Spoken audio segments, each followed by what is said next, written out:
Alô, você inscrito no canal História agora do Prof. Gil Silva. Nossa sequência de aulas sobre a República das Oligarquias, ou República Velha, a Primeira República, hoje é sobre os movimentos urbanos da República Oligárquica. Lembrando que no nosso canal já tem os movimentos rurais. Se você tem dúvidas sobre Guerra de Canudos, Guerra de Contestado, é só você voltar lá na nossa playlist e assistir a nossa videoaula, beleza? Galera, vamos seguindo aqui. Quando a gente trabalhei com os movimentos urbanos, são os que ocorreram na cidade, nós temos aqui a famosa revolta da vacina. Só que para a gente entender a revolta da vacina, primeiro a gente deve entender o contexto do Rio de Janeiro na época. O Rio que era a capital do Brasil, beleza? Então nós temos aqui o processo de modernização do Rio de Janeiro. Qual era a situação do Rio de Janeiro antes desse processo de modernização? O Rio era uma capital suja, mal cuidada e cheia de cortiços. Para quem não sabe o que é cortiço, são habitações bem populares, beleza?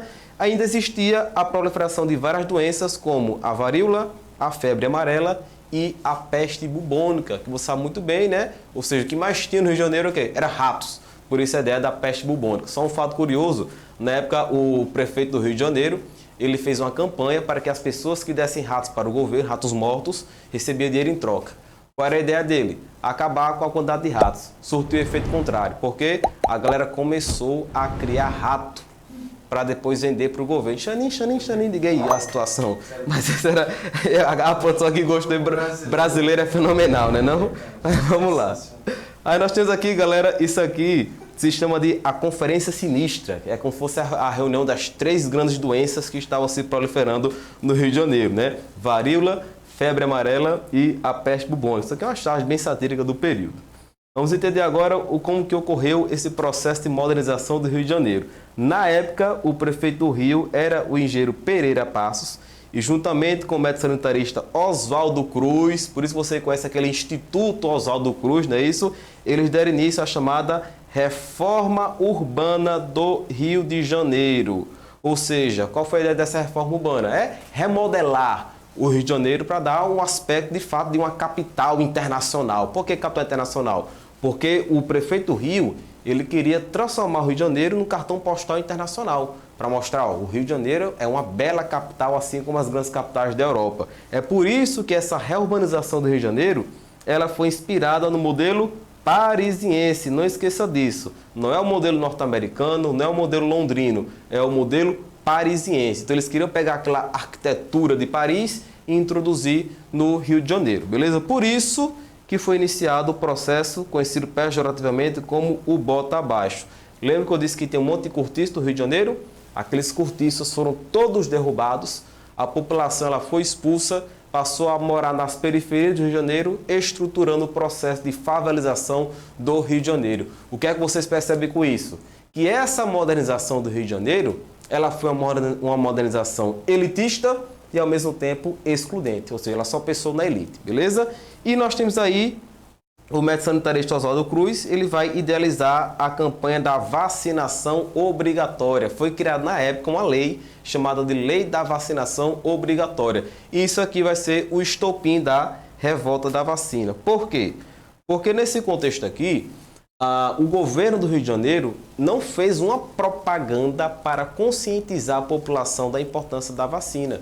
Então os agentes de saúde praticamente invadiam as casas da população pobre sem vacinando a galera. E isso vai gerar a revolta da vacina. Então, revolta da vacina é muito fácil você entender. Foi uma revolta contra a vacinação obrigatória. Mas é importante você entender todo esse contexto do processo de modernização do Rio de Janeiro, do bota abaixo, beleza? As ideias do Oswaldo Cruz. Olha com essa imagem do Rio de Janeiro. Percebe que essa imagem do lado esquerdo já foi o Rio de Janeiro remodelado, reurbanizado. Se eu não digo que é o Rio, você pensa isso aqui é o quê? É a Europa. Então você pode pensar, nossa, que legal, o Brasil está sendo europeizado. Mas perceba o lado negativo dessa modernização. Foi uma exclusão social muito forte, beleza? Aqui nós temos também a imagem, né, do Rio de Janeiro já modernizado, com bonde elétrico, etc.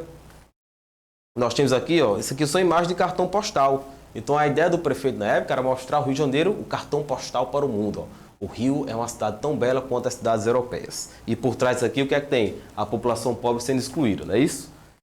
E aqui nós temos, olha só, a revolta da vacina especificamente. Não esqueçam, revolta popular contra a vacinação obrigatória. Então pega esse aspecto. A revolta ela foi popular. mas a modernização foi para elite. A modernização ela foi excludente. Então, isso em questão de prova, ela pode trabalhar com essa sacada. Uma modernização elitista, uma modernização que vai excluir setores populares, e a revolta da vacina foi uma revolta popular contra a vacinação obrigatória. E nós temos aqui algumas charges da época, né, bem satíricas sobre a revolta da vacina. Essa imagem aqui do lado esquerdo ela é muito conhecida, né, mostrando aqui ó, os agentes de saúde montados em seringas, né, para vacinar a população, e a população pegando aí, né, serrote, pedaço de pau para lutar contra o governo.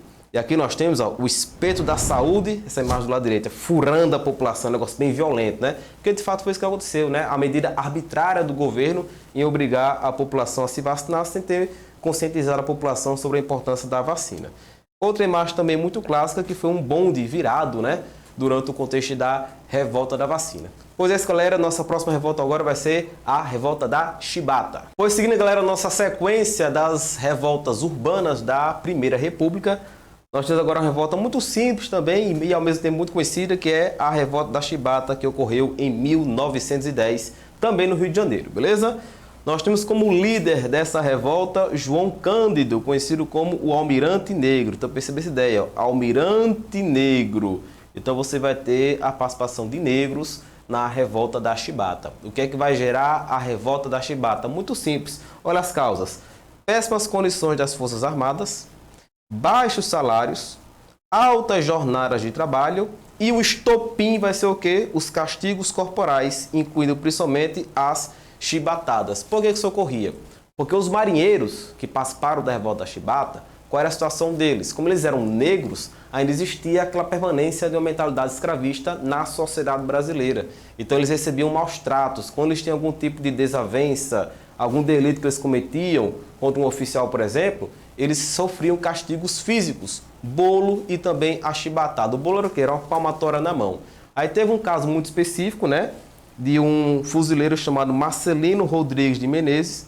Ele foi condenado a receber 250 chibatadas. Por isso que isso vai ser o estopim da revolta da chibata. E não esqueçam, o que foi a revolta da chibata? Mais uma vez, uma revolta popular, né, de marinheiros, porque eles eram negros, contra os castigos corporais, beleza? Qual vai ser o desfecho disso? Eles pegaram, capturaram os navios de guerra que existiam no Brasil na época, chamaram de encouraçados, e apontaram para o Rio de Janeiro, a nossa capital. Na época o presidente era Hermes da Fonseca, militar, e eles enviaram uma carta para o presidente, dizendo o seguinte, ó, ou você melhora a situação da Marinha, ou a gente mete bomba no Rio de Janeiro. Por pressão, o presidente Hermes da Fonseca disse o seguinte, beleza, solta os oficiais, liberta os navios que não acontece nada. Aí eles fizeram isso e foram presos. Esse foi o desfecho aí, basicamente, da revolta da chibata. Nós temos aqui algumas imagens bem interessantes, o jornal da época, ó, Revolta de Marinheiros. A anistia é concedida, ou seja, o perdão é concedido. E aqui no lado direito nós temos os marinheiros, ó, percebam, eles eram de pele negra, eles eram de etnia negra, por isso que eles sofriam esses castigos corporais. A escravidão no Brasil tinha acabado ó, em 1888. Essa revolta é de 1910, então você tinha uma temporalidade muito recente da escravidão no Brasil. Então existia ainda muito forte na sociedade brasileira, na verdade existe até hoje, né? Mas é mais forte ainda, essa permanência da mentalidade escravocrata. Por isso que eles sofreram o quê? Os castigos corporais. Nós temos aqui, ó, quem está lendo a carta aqui no lado esquerdo é o João Cândido, conhecido como o Almirante Negro, né? Ele que vai ser o líder da revolta da chibata. E aqui no lado direito nós temos o quê? Os encouraçados. Tome cuidado, esse termo encouraçado significa o quê? Navio de guerra. Então o governo da época, Hermes da Fonseca, ele havia comprado navios de guerra usados dos Estados Unidos para dar uma estruturação na Marinha brasileira, mas a construção social da Marinha, dos marinheiros especificamente, era péssima. Por isso que eles vão se rebelar e dar início à chamada revolta da chibata. Mas a imagem aí, né, dos encouraçados, né, os navios de guerra que o presidente tinha comprado, e esse foi o desfecho da revolta da chibata. Pois é isso, galera, ficamos por aqui. Já sabe, né? Se inscreve no nosso canal, curte, compartilha e comenta. Aguardo você no nosso próximo vídeo. Tchau, tchau.